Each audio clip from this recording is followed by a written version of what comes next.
What does it mean to follow your heart and listen to your intuition? This inner voice, this inner GPS that directs you to the right place, and it's always right on. We hear this a lot from different people. Listen to your heart, follow your heart, listen to your inner voice. So some of us are wondering, what is this and how does it work? Where is this voice coming from? The inner voice, or the messages that you're getting, whether you're hearing sound or it's an intuitive feeling, we can call it the sixth sense.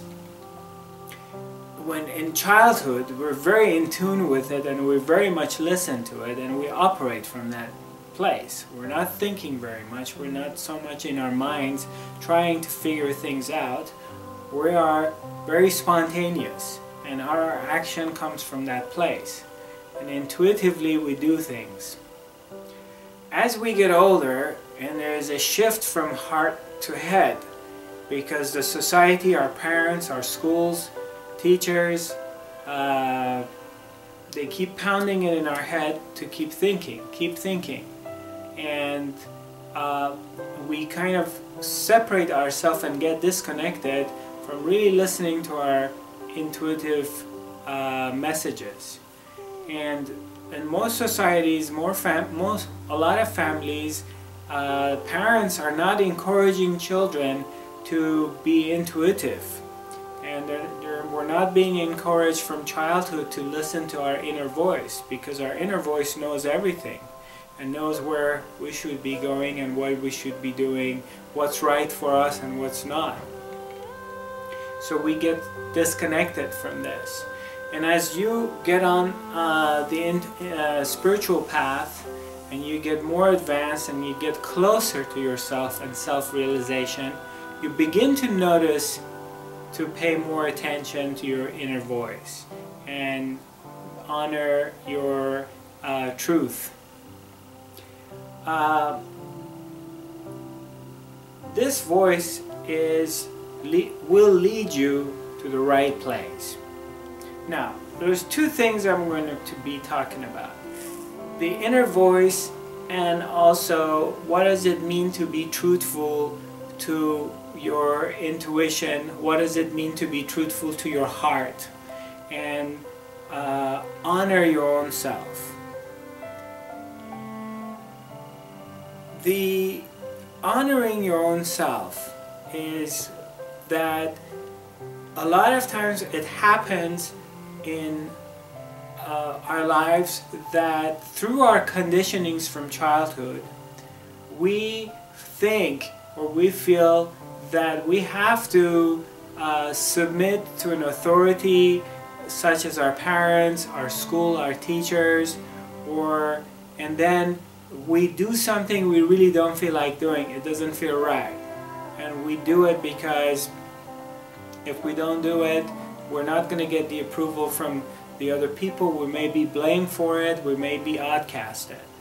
And sometimes we also make plans with our friends. For instance, I use an example.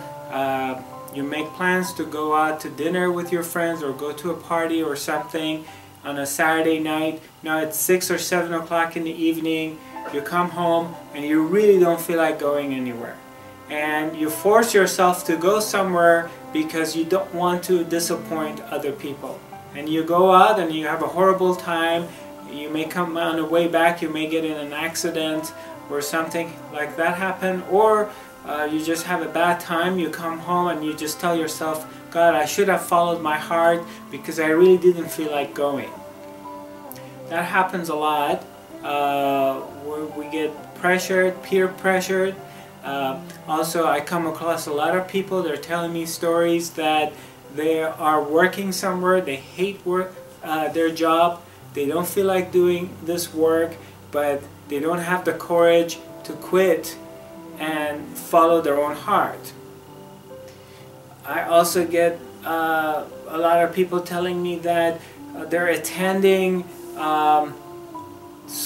medical school or law school, and they really don't like it. This is not what they want. What's in their heart is they like to go to art school or acting school, and they're doing something because they feel like they have to please their parents, and if they don't do it, their parents are going to be disappointed with them.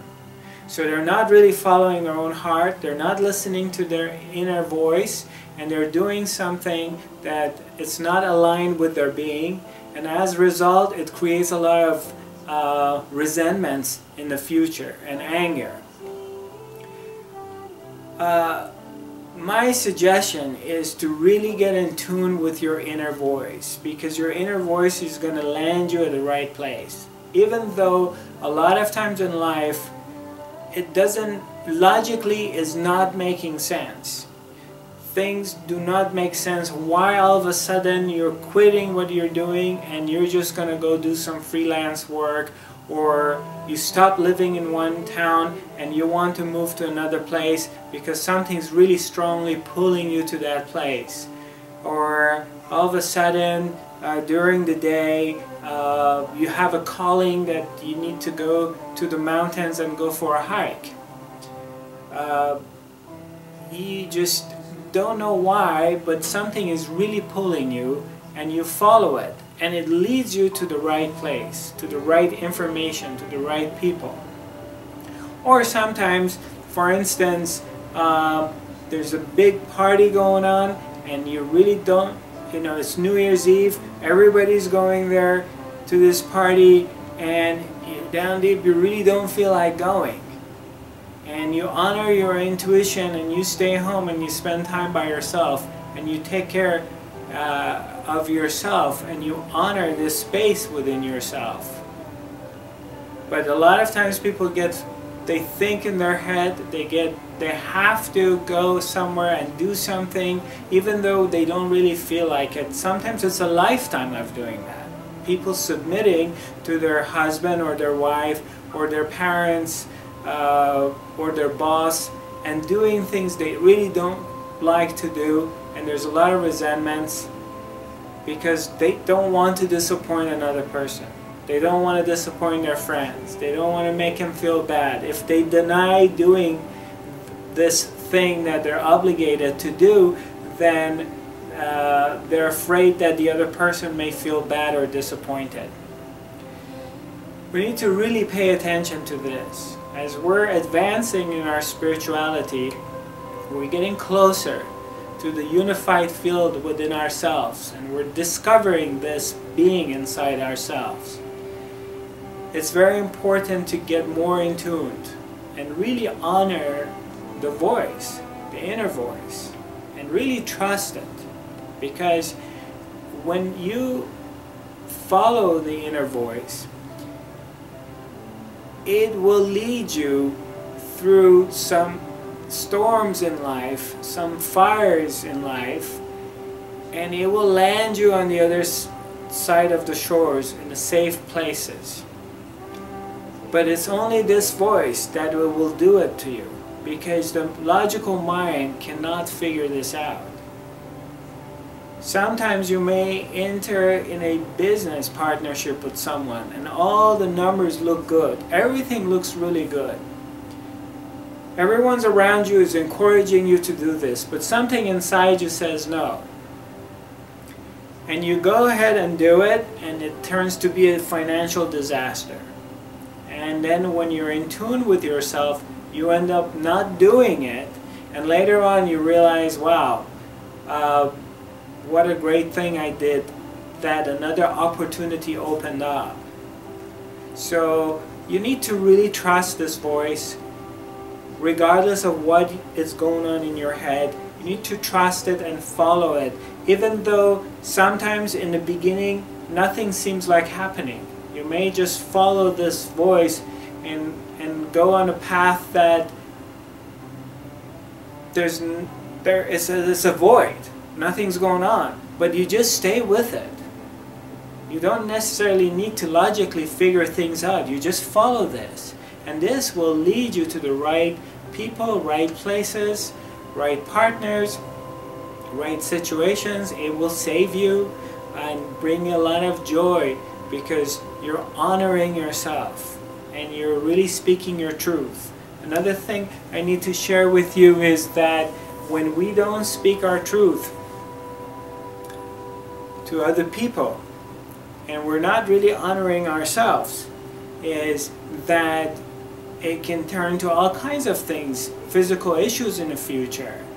I come across a lot of people that they're being bullied by their dad or mom or their partner, and they don't speak their truth, and it turns to be some kind of tumor in your throat or some cancer or some kind of issues. They cry a lot, they get sick a lot because they don't express themselves out of fear. And it's very important, my dear friends, that you honor your truth and you really speak your truth, and even if it's going to cost disappointing someone else, but you're truthful to your own heart, you're being honest to your own self, you're honoring yourself. And keep in mind that in this life, this is your only obligation you have. Your only obligation in this life is to be truthful and to be honest to yourself and follow your inner voice. Follow your heart. Follow your heart and it will set you free. Namaste.